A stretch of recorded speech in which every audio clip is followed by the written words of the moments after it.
నిర్జల ఏకాదశి రోజున మనం ఏం చేయాలంటే అస్సలు వాటర్ మనం తాగకూడదు. ప్రొద్దున్నే లేస్తాము, స్నానం చేస్తాము, శుద్ధ బట్టలు వేసుకుంటాము, గౌరీదేవిని పూజ చేస్తాము, చంద్రుడికి పూజ చేస్తాము, అంబరీషుడి వ్రతాన్ని చదువుకుంటాము. అంబరీషుడు ఏం చేస్తాడంటే ఆయన ఏకాదశి వ్రతం అంతా చేసిన తర్వాత మర్నాడు ద్వాదశి రోజున భోజనం చేయాలి.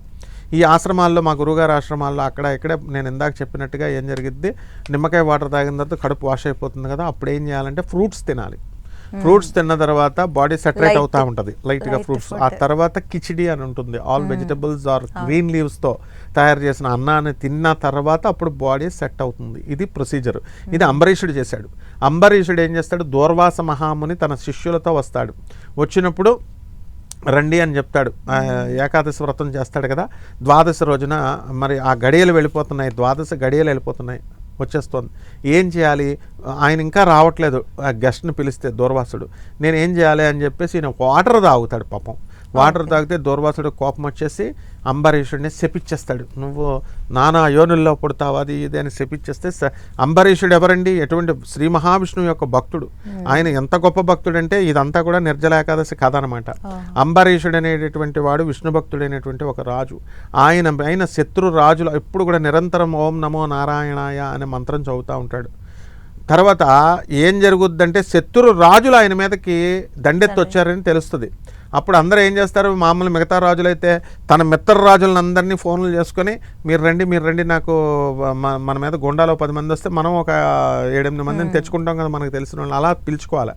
కానీ ఈ రాజు తన మిత్ర రాజులను ఎవరిని కన్సల్ట్ చేయకుండా తుంబురా పట్టుకొని ఓం నమో భగవతే వాసుదేవాయ, ఓం నమో భగవతే వాసుదేవాయ, ఓం నమో భగవతే వాసుదేవాయ, ఓం నమో భగవతే వాసుదేవాయ, ఓం నమో భగవతే వాసుదేవాయ, ఓం నమో భగవతే వాసుదేవాయ అంటూ పాటలు పాడుకుంటూ వెళ్తున్నాడు.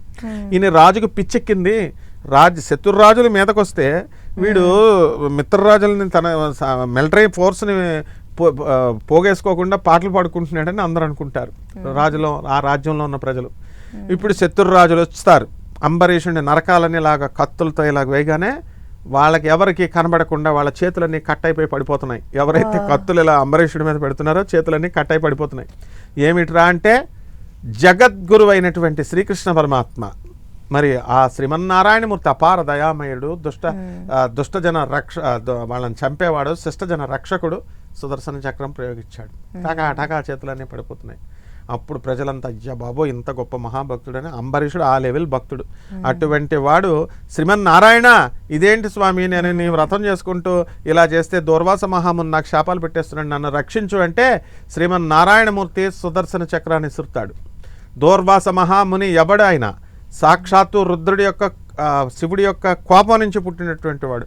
ఆ దూర్వాస మహాముని పరిగెడతాడనమాట సుదర్శన చక్రం బారి నుంచి రక్షించుకోలేక. అప్పుడు ఆ చక్రాన్ని మళ్ళీ నువ్వు వెళ్ళి ఆ యొక్క అంబరీషుడి కాళ్ళ మీద పడు, అతను క్షమిస్తేనే నేను క్షమిస్తానంటాడు శ్రీమన్నారాయణమూర్తి. సుదర్శన చక్రం అప్పుడు విత్డ్రా అవుద్దంటే దూర్వాస మహాముని వెళ్ళి అప్పుడు సారీ అని పెద్దగా చెప్తాడు ఎవరికి, మన అంబరీషుడికి. అప్పుడు వదిలేస్తాడు. అప్పుడు శివుడు ఆయన ఏమంటాడంటే, విష్ణుమూర్తి ఎంత కరుణామయుడో చూడు, ఓకే దూర్వాస మహర్షి నువ్వు ఇచ్చినటువంటి శాపాలు వృధా కాకూడదు, మహర్షులు ఇచ్చినవి, we will respect the sainthood, so నేను తీసుకుంటున్నాను అని చెప్పేసి నానాయోనుల్లో ఆయన పుడతాడు.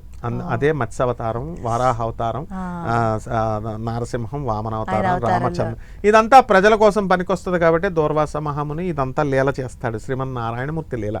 కాబట్టి ఆ కథ చదువుకొని ఆ వ్రతాన్ని చేసుకొని మనము నిర్జల ఏకాదశి రోజున అంబరీషుడి కథ ఎవరైతే చదువుతారో ఆ రోజున ఆ శ్రీమన్నారాయణమూర్తి యొక్క కరుణా కటాక్షం మనకు లభిస్తున్నాం. ఇది వ్రత నియమం.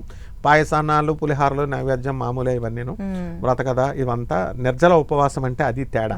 ఇది ప్రతి ఏకాదశి రోజున కూడా ఈ కథ చదువుకోవచ్చు. ప్రత్యేకించి ఉత్తప్పుడు మిస్ అయిపోయినా నిర్జల ఏకాదశి రోజున మాత్రం ఇది కంపల్సరీ చదువుకోవాలమ్మా. కానీ ఇదంతా తెలియక అంటే ఎలా ఉంటారంటే పొద్దు నుంచి పాపం అంతా తినకుండా ఉపవాసం ఉంటారు, సాయంత్రానికి వచ్చేసరికి ప్రసాదాలు చేసుకొని తింటారు. అంటే ఇంకా అయిపోయింది, కానీ అది చాలా తప్పు అంటారు అంతేనా? ఎందుకంటే నిర్జల ఉపవాసం రోజున కంపల్సరీ ఇదే ప్రొసీజర్.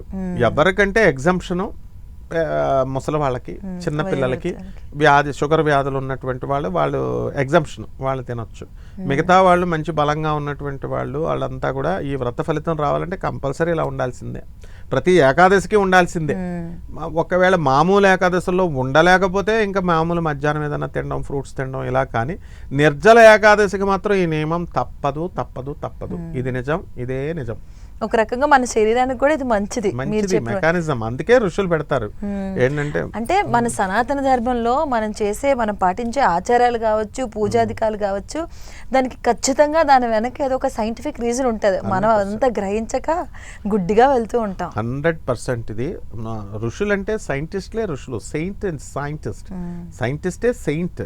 అందువలన అప్పుడు పిహెచ్డి, అప్పుడు సెయింట్, మామూలు ఏదో డిగ్రీ ఇస్తారు. సెయింటేజ్, సెయింట్హుడ్, ఇవన్నీ సెయింట్, సైంటిస్ట్, సెయింట్ అంటాం. అదే అనమాట. సో